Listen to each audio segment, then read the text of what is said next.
All right. Hello. How are you doing today? My name is Mao Famade, and this is my final level presentation. It's called Enhanced Guidance in Level Design.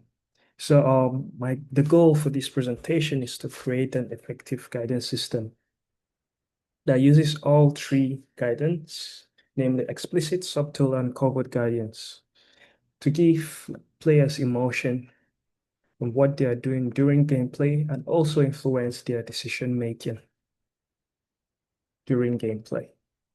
For this topic, I would say my interest stem from the need to provide player with a strong emotional connection and a seamless sense of control through their decisions in the game. I want player to at least have a high degree of choice in what they do and also help them in their decisions in like low to high pace levels. And also oftentimes without making them feel forced or interrupted, sorry, during like their gameplay. All right. So I'm going to cover a few topics. Oh, I should have switched that. First, I'm going to cover explicit guidance. I'm going to cover subtle guidance, covert guidance, the arts of transition between all those guidance, combination of guidance, like combining two guidance together. And I'm also going to involve an experimental guidance system walkthrough, practically creating a new guidance system from scratch based on the process I follow through. All right. So from the first for the first guidance I'll talk about is called explicit guidance. Explicit guidance is a form of guidance that it directs players to their goal or their objectives by like actually directing them upfront. It informs them right there in their face. Oftentimes, this gives player a little sense of control over their game, or it gives them no degree of freedom. Practically, the player don't usually have a say in explicit guidance, as it just gives them, hey, this is how you go to your goal. This is how you achieve it. This is what you must do. This is how you can achieve that. This is where you need to go. Practically a summary of all that sense. And oftentimes it does this by breaking the player immersion or making it feel a bit more selective as it halts the player during that process. For the example I'm gonna use the gameplay or the thriller gameplay from 007 First Light as the game I was talking about. Right, let's see how the game works in explicit guidance. Okay. Apologize. 316.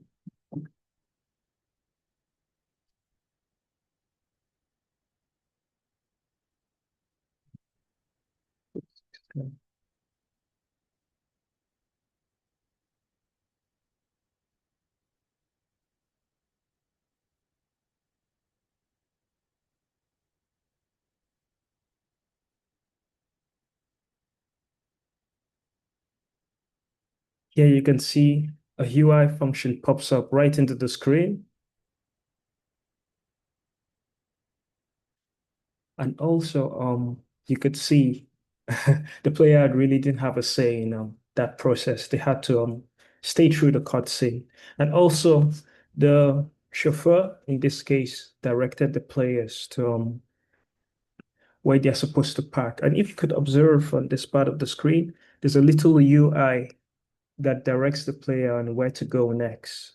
And also at the top left corner of the screen, you can also see that, which makes explicit guidance in this case. I'll say this game is pretty well made. They made it feel a bit more seamless in its transition.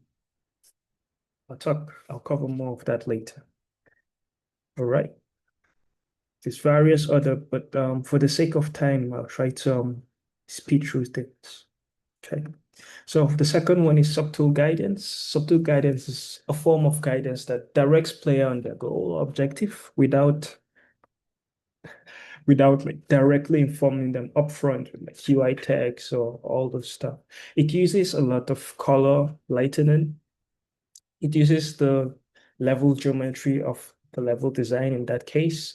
And oftentimes depending on the game, it can use an enemy placement. So in this situation, they are given more sense of freedom and direction in the choice they're about to make in those decisions.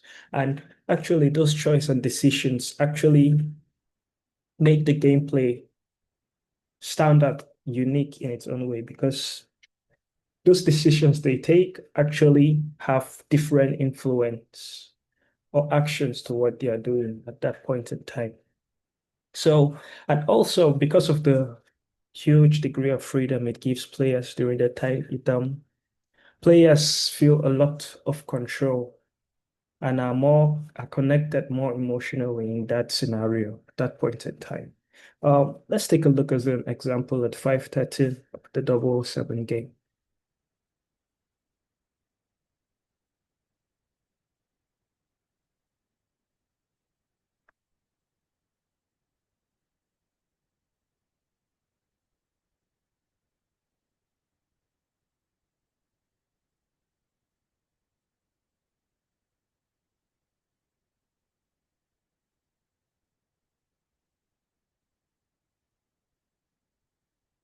Yeah, you can see two. I'll talk about it, but here you can see the environment and the people placement. The environment and the people placement are guiding the players. The player have a degree of choices in the areas they are about to follow, but because of the level geometry and the wave hat and the design in it, the players feel the players can roam about within the sea, but they feel they are pressured. Well, not pressured. They are given control to take action of the area they are proceeding in. And also it's daytime in the in the game. So the player feel a bit more fun in that scenario, like a bit more not exposed in a stealth-like game compared to nighttime.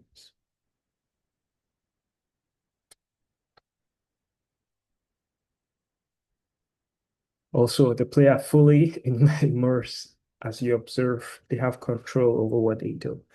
All right. So next, we're going to talk about the covert guidance. Covert guidance is a form of subtle guidance that introduces like secret constraint in the given player free choice. So it's kind of like an illusion of control. Usually a designer undertakes that part in a way that the designer have to give a player an end goal, a hidden secret end goal. But instead of just telling player upfront, this is not what you're gonna do. Hey, you must do this. You just give player different choices that feel free at that moment. For example, you want the player to go pick up a cup, and that is the end goal. The player must do that. But instead, you give the player like two choices. You're like, hey, go pick up the cup. Like two decisions, go pick up the cup or don't pick up the cup. But the action that follow actually follows the covert guidance in the case that if the player picks up select the option to pick up the cup, they go and pick up the cup. Or if the player does not select the option to pick up the cup, the player carries out like, there's something suspicious with that cup. Let me go pick up the cup. How will I say? Those different choices or options in the game actually point to the same action, picking up the cup. So I'll say one of the best way for you to think of covert guidance is the players uh, the players feel like they are free to decide for themselves in that scenario, but they don't know the decision is made by the designer of the game itself. So They feel in control, but they are not really in control. Um, let's take a look at example 513.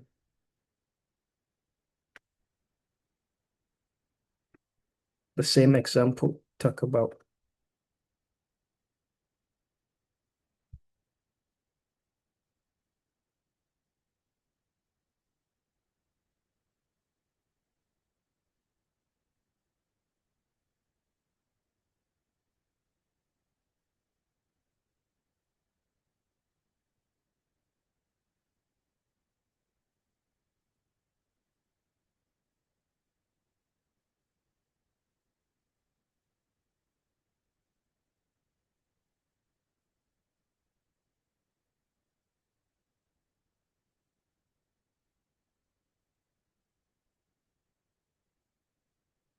Apologize for that.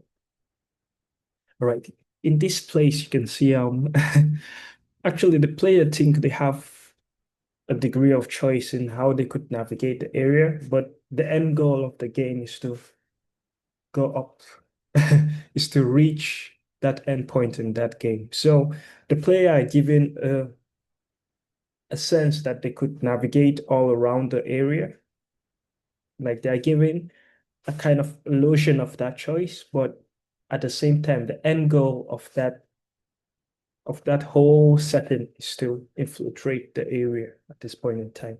Another good description of what I'll say is usually in a lot of games you see this upfront. Let's start at number two.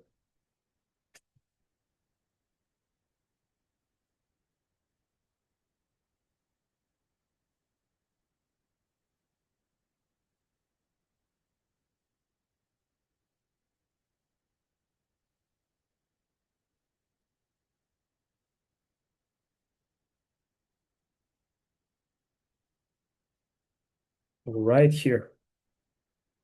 At this scene, you could see the road, the player has to go through that road, but to reach the highlighted framing, like to reach that building, the player must have to like drive through this setting. So the player feels in control, like the players are given charge to control the car in this moment. But really, the end point of the game is to infiltrate that building that's within the camera frame. But at the same time, the players are given a choice on how they are going to achieve that place, um, reach that scenario.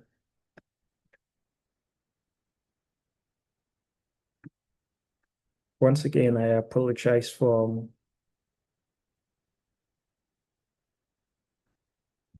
the issue in my video.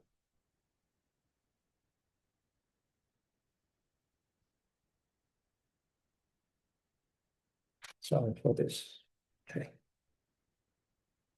leave it short right about now. Right.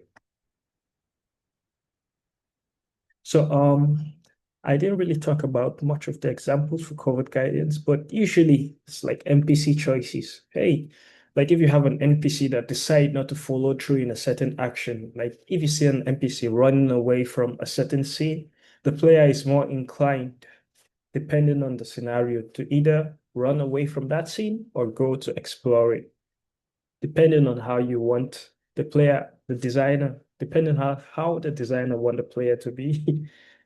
The player is often going to take those choices thinking they have a free will of their own, but they don't really. So you can use also camera positioning, movement, and framing to highlight certain scenarios of the game. And the player themselves think, oh, I have a choice in going towards that area, but they've been influenced by the designer behind the screen to go toward that area. The same goes for sound. I don't know if you heard in the 007 game, as soon as that building was highlighted within the scene, you could hear sounds of, I don't know, angelic noises. It gives the player the anticipation. No. It just gives the player the feeling of they need to go in that area, due to that sound. Right. So another thing I'll talk about is the art of transition for like Transition in this case means transitioning from one type of guidance to another. And to make like a smoother transition between all those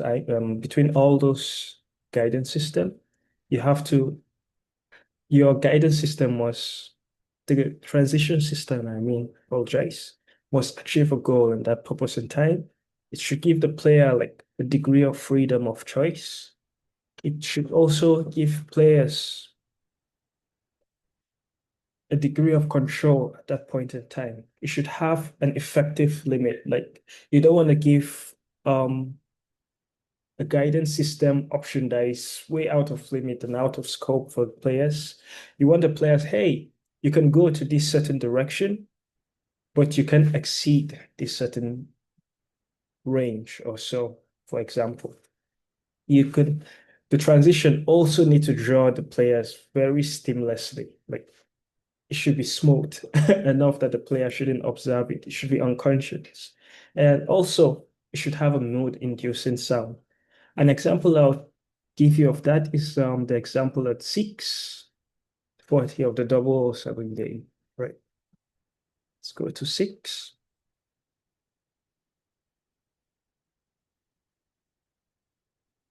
Here you can see the transition between two systems, maybe three, but let's check it out.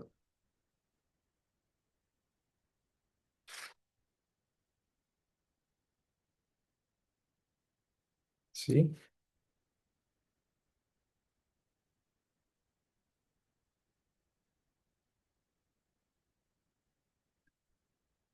If you observe that that's explicit guidance, because in this case, the NPC character is directing the player on what to do. And also you can see a brief,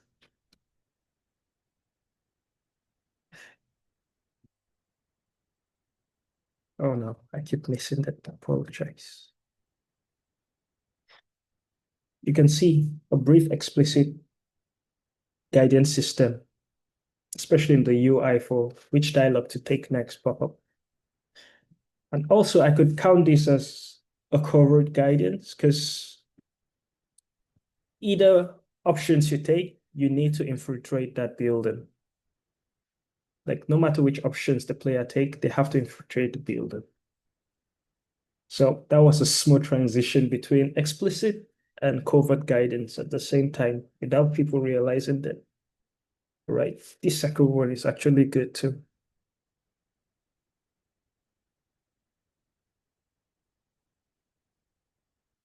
Here you can see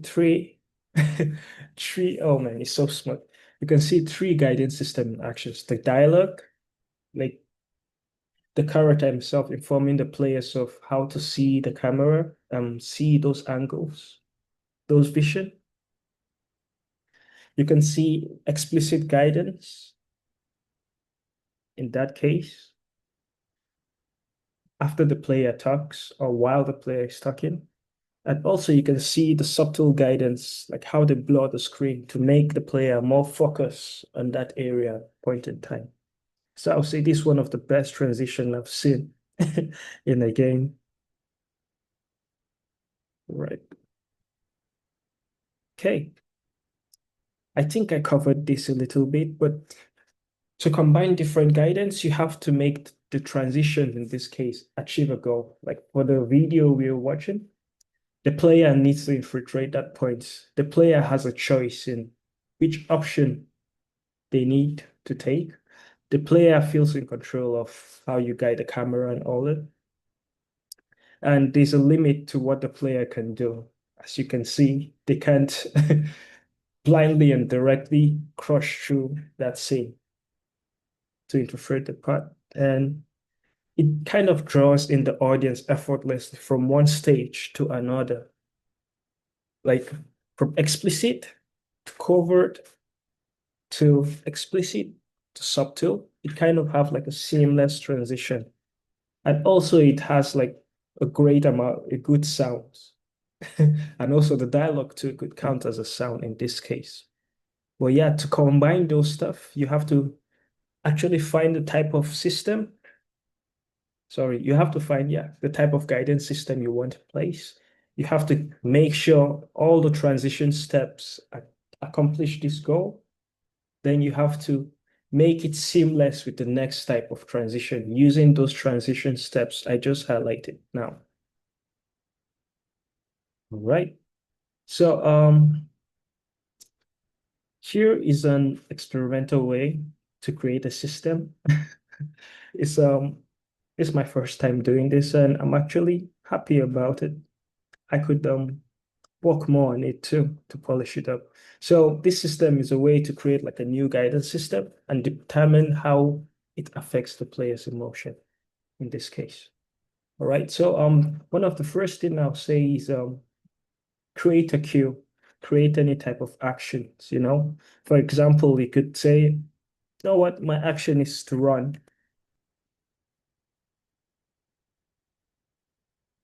That should be one of my cue. And in this case, what more can you add? Run away from what? Maybe you're running away from enemy fire.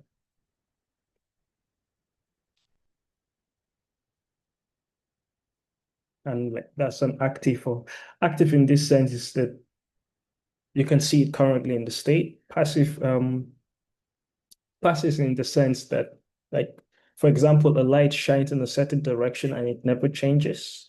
I count this as like a passive stuff because it keeps happening forever. But I'll say active is when the light maybe or when the enemy fire lights keep like blinking off and on. I feel like that's like an active stage. All right.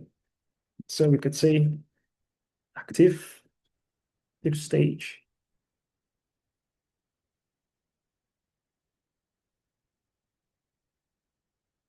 So another thing I would say, what comes next? How do you differentiate between different? I told you subtle guides the player without the player actually knowing about like the players don't know that they are guided in that case. Covert gives player the illusion of choice that they have freedom of choice in that scenario, but they really don't. That's up to the designer. Also, I told you explicit just highlight it. So in this case, we can choose to either give it an explicit, a subtle or covert guidance. I'm going to go with covert guidance because I feel like covert guidance is a bit more difficult than how you imagine. Well, I hope I broke it down. So in covert, in this case, would be like no matter what the player run to face that enemy fire.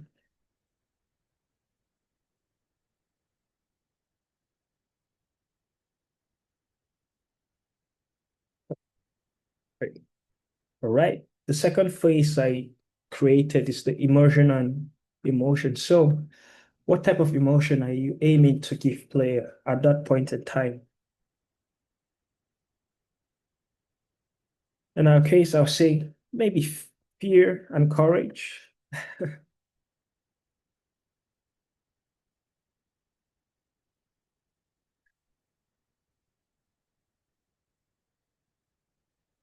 and also what type of flow, like fear and courage, how fast or how short do you want it or how intense? You could say, yeah, very intense.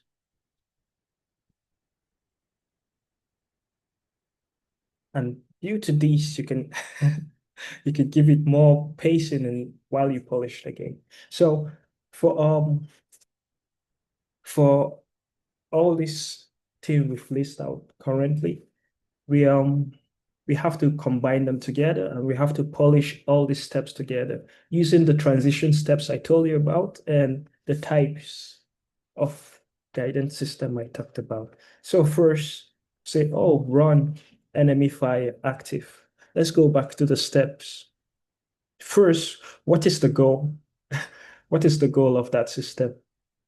In our case, we want the player to run towards enemy fire.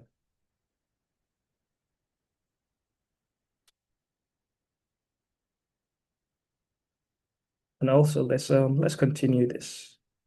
So also we want to have the player to give them like a degree of choice. So what could be the degree of choice we could give them at this point in time? So we could give them, hey, you either run away, maybe run towards that enemy, or take cover.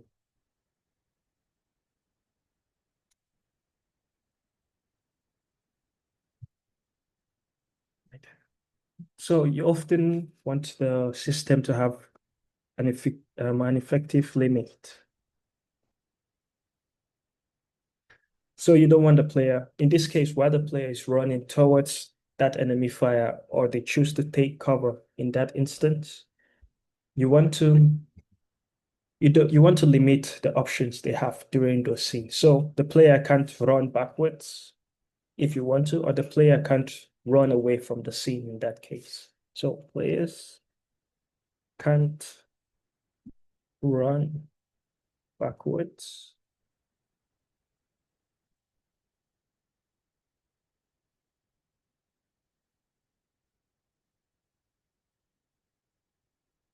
or away from the scene.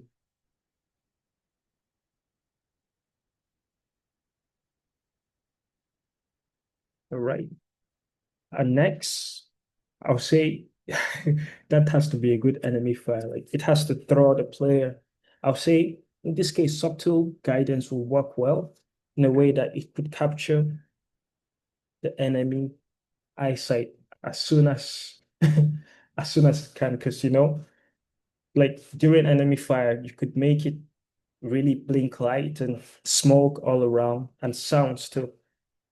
So you should be able to draw the player effortlessly through that sounds and those colors and the lighting. All right. So drawing players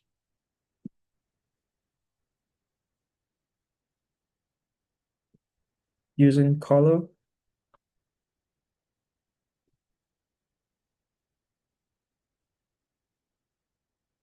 sounds, and motion.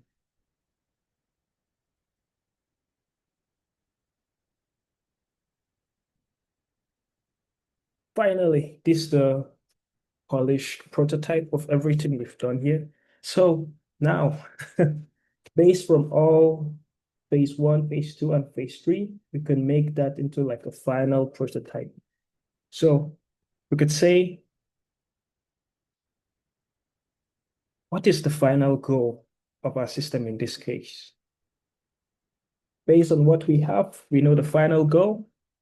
Well, it is up to the designer at this point, but you can use these phases to create a final goal.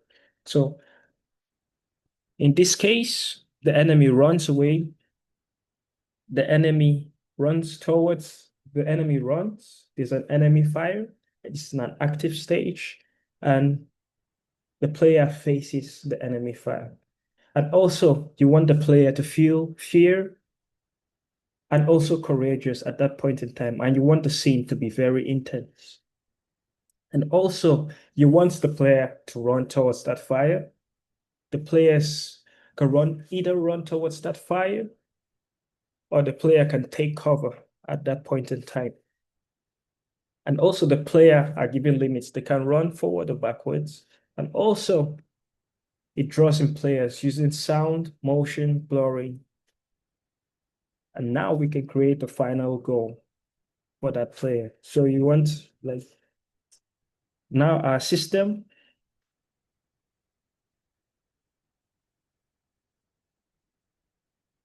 so our system enables player to run into enemy fire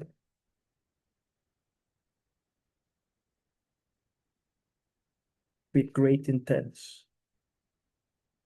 To run into like an intense enemy fire, because say here you want the player to feel intense into an intense enemy fire, and the player feels fear but they are given courage. In this case,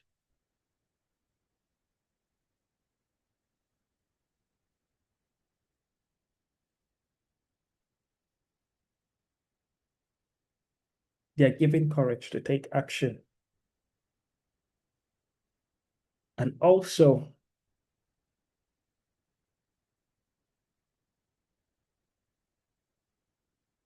by drawing the players in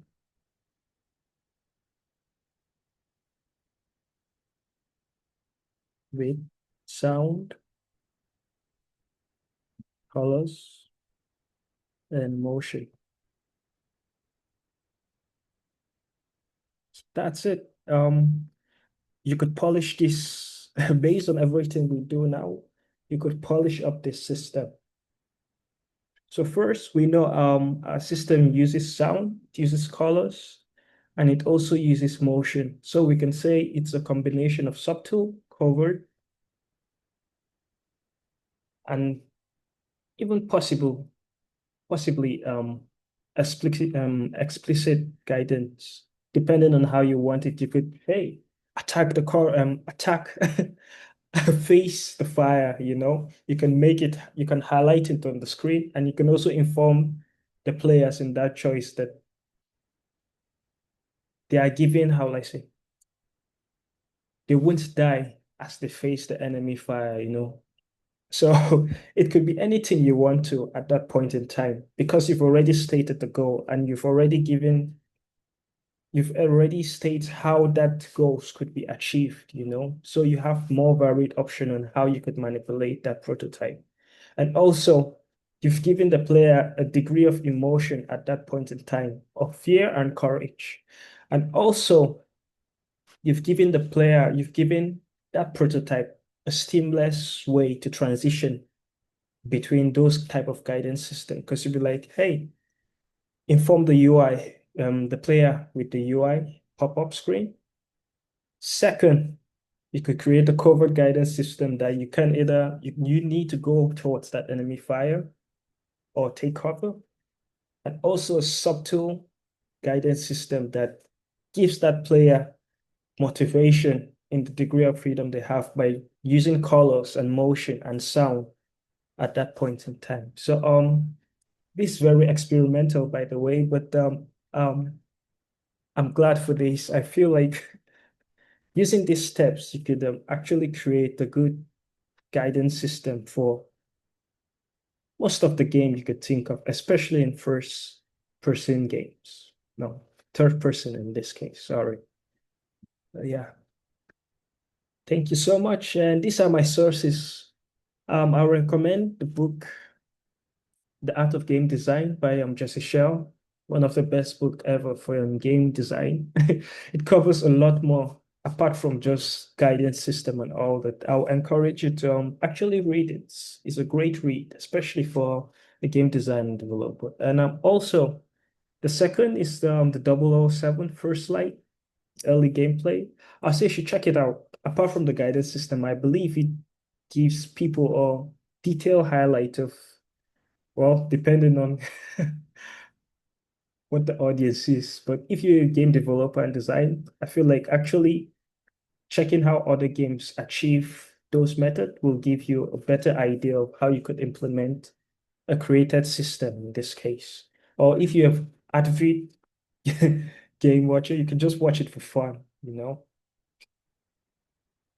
Also, quick, the guys who made this game, they are people who made the previous Hitman game. So I believe this game will turn out to be good. All right. Thank you so much and have a good day. Thank you.